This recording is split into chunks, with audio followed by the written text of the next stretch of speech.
Sawa, Godfrey Mchungwa hapa, mwana falsafa, mchambuzi wa kimataifa. Nataka tuzungumze kidogo. Tumezungumza sana kwenye wiki hii kwenye media mbalimbali na tumechambua mambo mbalimbali, na wiki hii ukitazama, hoja ya msingi ilikuwa ni Iran, kifo cha Ayatollah Khamenei, kifo cha Ali Shamkhani, kushambuliwa kwa maeneo ya kimkakati ya kimbinu, maeneo kwa mfano ya Fordo, Natanz na Isfahan. Imekuwa ni habari kubwa sana ya hatua ya Netanyahu wakiongozwa na Trump kuweza kuishambulia Iran.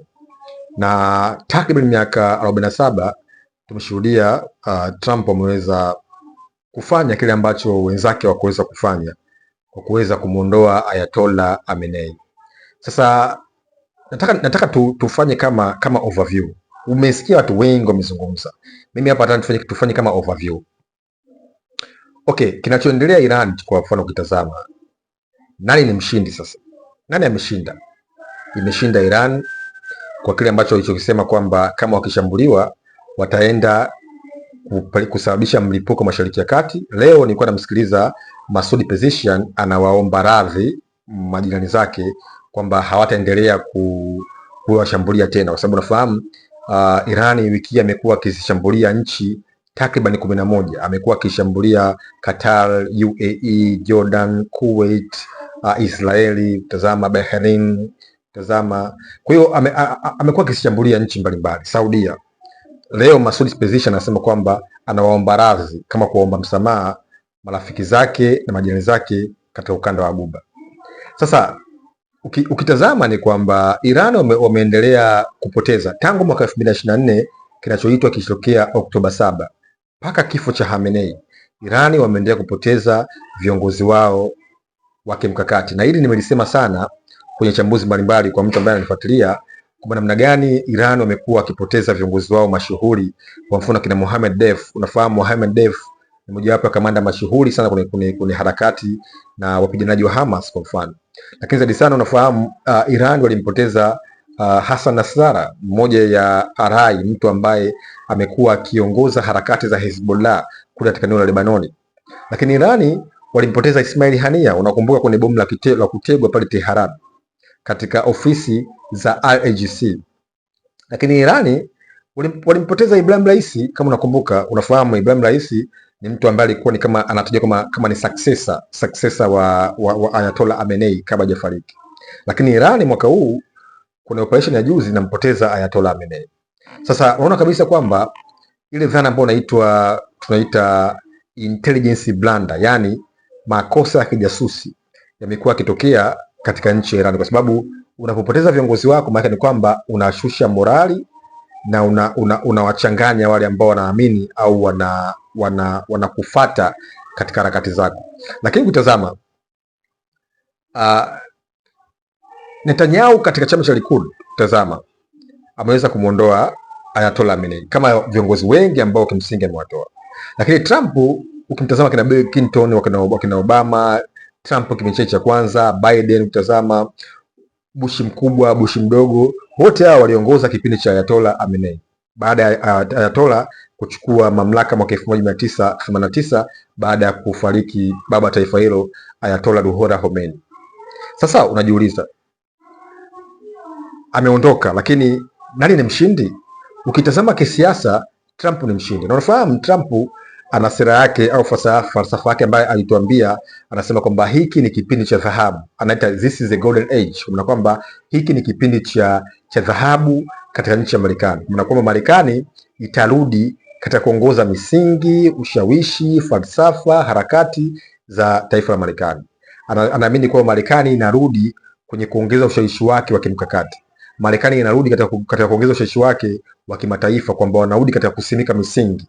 Wanaamini kama misingi yao ya kiuchumi na ya kisiasa na ya kiushawishi, ile dhana ya global order au balance of power imekuwa kitikisika. Sasa katika msingi huo ukitazama, Trump kisiasa amefanikiwa, Netanyahu katika kuweka legacy amefanikiwa, kwa sababu unafahamu moja ya mpango mkubwa wa kinachoitwa Zionism movement, kwa kwamba harakati za kisiasa ambazo zilianza karne ya 19 ni namna gani unaweza kufanikisha kuweza kuwaondoa wale ambao wanaitwa wapinzani wako wa kimkakati na wapinzani wako wa kihistoria. Kwa kuna dhana ya proxy kuweza kumuondoa Hassan Nasrallah, kuweza kumuondoa Ismail Hania, kuweza kumuondoa Yahya Sinwar, kuweza kumuondoa Mohamed Def. Kwa huyu anatajwa kwamba ameweza kufanikisha harakati za uzayuni ambao kuweza kupambana wale wote ambao kimsingi wamekuwa wakiwapinga. Hilo la kwanza. Lakini la pili ukitazama ni tangu taifa hilo limeanzishwa, ukitazama mwaka 47 kuna two state solution, mwaka 48 kuna kuanzishwa taifa la Israeli chini ya David Ben-Gurion. Unaona kabisa kwamba ni watu ambao sasa kama ajenda yao inafanikiwa. Unafahamu kwamba ilianza kama ni harakati, wakaja wakanunua kama wawekezaji, walikuja kama kutembelea maeneo matakatifu, lakini leo hii mipaka imeongezeka, imekuwa mikubwa, na kwa kweli inatishia kumeza kabisa nchi ya Palestina, inatishia kuichukua kabisa Lebanon, inatishia kuangusha kabisa wale wapinzani wote. Tumeshuhudia kwa mfano kina Assad wameondoka katika nchi ya Syria. Sasa ukitazama hiyo mizania ya kijeopolitiki, kuna kwamba mizania ya kimkakati ambayo inaongozwa na Netanyahu na wenzake, ambayo imekuwa ikiungwa mkono na AIPAC, Christian Zionism na Zionism movement, imekuwa inakuonyesha kwamba namna gani watu ambao wamejipanga kwenye kufanikisha ajenda yao. Kwa sasa tafsiri ya kushinda vita, unashinda vita kwa kutimiza malengo. Narudia tena, tafsiri ya kushinda vita, unashinda vita kwa kutimiza malengo. Ulipanga nini? Unafahamu kuna ile dhana ya rational approach, target, operation na tactics. Ulipanga nini? Nilipanga niweze kuondoa utawala. Swali la kwanza, umefanikiwa? Okay, leo hii viongozi wengi wa Tehran wameondoka. Of course kuna mchakato wa kupata successor mpya, wanatajwa kwa mfano kina Mujtaba, kwa mfano Khamenei, mtoto wa Ayatollah, lakini zaidi sana tunafahamu kwamba kuna huo mpango wa successor Ayatollah Al-Reza kwa mfano, ambaye amekuwa akiongoza kama Ayatollah kipindi cha muda. Lakini target ya kwanza inawezekana kama imefanikiwa, lakini ukijiuliza kwamba okay, baada ya kuondoa nini ambacho kimetokea, unaona kabisa kwamba wananchi wa Iran, kifo cha Ayatollah kimewafanya kiweze kuwaunganisha zaidi. Leo hii tunapozungumza, wananchi wa Iran wameweza kuja kwa pamoja. Tumeshuhudia maziko ambayo kimsingi yanaendelea katika nchi ya Tehran. Takriban wananchi milioni 16 wamekuwa wakija na kumlaki na kumuombea kiongozi wao ambao kimsingi ameondoka. Sasa ukitathmini katika kila upande wa hizi harakati au hizi namna ambavyo hii antagonist Mashariki ya Kati na kuonyesha kwamba namna gani kwamba kila upande ulijipanga katika kufikia maazimio yao ya kimkakati. Kwa sasa nimeona wachambuzi wengi wanaongea wanazungumza, lakini lazima tuweze kuangalia msingi. Nani ni mshindi? Nani amefanikiwa? Iran, Ayatollah alituambia kwamba wakishambuliwa, na waliandika barua Umoja wa Mataifa kwamba wao wataipiga Mashariki ya Kati yote, na wameipiga. Kambi mbalimbali za kijeshi Marekani zimeharibika, anga limefungwa Mashariki ya Kati, watu hawasafiri, mfereji wa Hormuz haufanyi kazi. Lakini zilisema nafahamu kwamba Wahuthi nao wanatishia kuweza kufunga mlango bahari wa Bab el-Mandeb. Kwa sasa inakuonyesha kwamba namna gani kwamba kila upande uliweza kukaa, kujitathmini, kutafakari na kufikia kile ambacho walikuwa nahisi kwamba kinaweza kuwafikisha katika lengo lao la msingi. Kwa sasa mantiki yangu ni kwamba tunapofanya uchambuzi lazima tuweze kutathmini Trump amefanikiwa kiasi gani, Irani wamefanikiwa kiasi gani, Israeli, Likud, Netanyahu wamefanikiwa kiasi gani.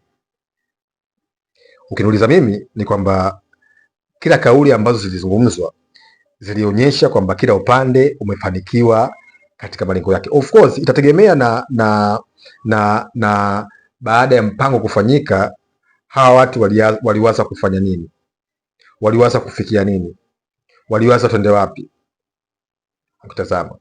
Lakini kwa mizania ya kutazama ya kiuchambuzi na kijeopolitiki, kwa kweli inaonyesha kwamba katika kila upande ulituambia na ulisema kwamba utafanya kile ambacho umeamua kupanga. Sasa mbeleni huko nitazungumza kwamba mambo gani ya msingi kwanza tuweze kuyasimamia ili tuweze kufanya uchambuzi wa kina wa hali ya Mashariki ya Kati, na tuweze kutabiri na kuweze kutathmini kwamba tunaweza kuproject kitu gani, kwa sababu unafahamu moja ya sifa kubwa ya mchambuzi ni kuwa na uwezo mzuri wa kutabiri.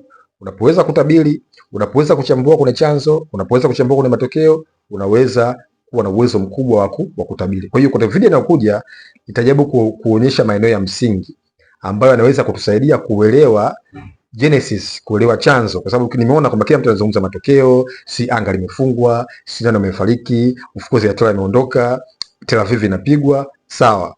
Lakini ukifanya uchambuzi yakinifu, kwa nini tumefika hapa? Kwa kuna video yangu mimi nakuja nitakuja kuchambua namna gani mambo ya msingi ambayo yanatakiwa kuelezwa na kuendelezwa katika mzozo ambao kimsingi umekuwa ukiendelea Mashariki ya Kati.